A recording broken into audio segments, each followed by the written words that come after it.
अगर आपको शेयर चुनना पसंद नहीं है लेकिन फिर भी इन्वेस्ट करना चाहते हैं तो म्यूचुअल फंड आपके लिए हैं। तो म्यूचुअल फंड क्या होते हैं? ऐसे समझो, एक म्यूचुअल फंड आप और मेरे जैसे कई इन्वेस्टर्स से पैसा इकट्ठा करता है और उसे पूल करता है। ये पूल पैसा फिर अलग अलग एसेट्स में इन्वेस्ट किया जाता है, जैसे स्टॉक्स, बॉन्ड्स और दूसरे सिक्योरिटीज। यहाँ मजेदार बात है, एक प्रोफेशनल फंड मैनेजर आपके लिए सारा इन्वेस्टिंग संभालता है।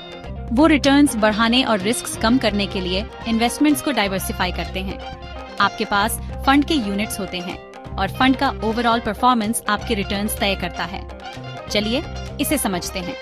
वेन पूलिंग ऑफ मनी, आपका पैसा दूसरे इन्वेस्टर्स के पैसे के साथ मिल जाता है। 2. Professional management, expert fund managers investments को हैंडल करते हैं। 3. पोर्टफोलियो इन्वेस्टमेंट स्टॉक्स, बॉन्ड्स और बाकी चीजों में फैले होते हैं। 4. रिटर्न डिस्ट्रीब्यूशन प्रॉफिट्स सभी यूनिट होल्डर्स में बांट दिए जाते हैं। पे NAV, नेट एसेट वैल्यू, ये म्यूचुअल फंड की प्राइस होती है जो फंड के टोटल एसेट्स को यूनिट्स की संख्या से डिवाइड करके निकाली जाती है।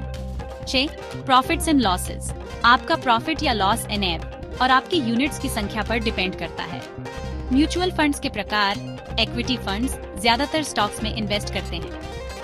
डेट फंड्स बॉन्ड्स और डेट इंस्ट्रूमेंट्स में इन्वेस्ट करते हैं। हाइब्रिड फंड्स इक्विटी और डेट दोनों का mix. Liquid funds short term investments. Mutual fund में इन्वेस्ट क्यों करें? ये डाइवर्सिफिकेशन, प्रोफेशनल मैनेजमेंट, कम लॉन्ग टर्म रिस्क और लिक्विडिटी देते हैं। शुरू करने के लिए तैयार हैं? किसी म्यूचुअल फंड कंपनी या ऑनलाइन प्लेटफॉर्म पर जाइए और अपना KYC प्रोसेस पूरा कीजिए। आज के लिए बस इतना ही। Happy investing.